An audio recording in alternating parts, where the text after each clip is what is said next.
கோயம்புத்தூர் தானா? எங்க இருக்கீங்க? அப்படியா? வெள்ளக்கிணறுல இருந்து வர்றப்போ துணிப்பை எவ்வளவு எடை இருக்கும்?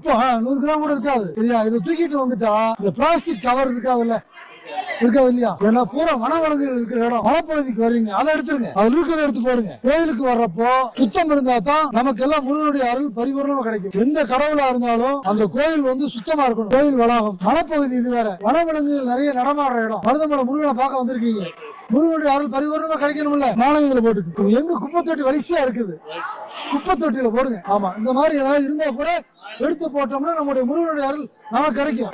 சரிங்களா? உங்களுக்கு கண்டிப்பா கிடைக்கும். கோயிலுக்கு வர்றப்ப துணிப்பை கொண்டு வாங்க. நீங்க சொன்னீங்க இல்லையா, ஒரு வார்த்தை சொன்னீங்க, என்ன சொன்னீங்க?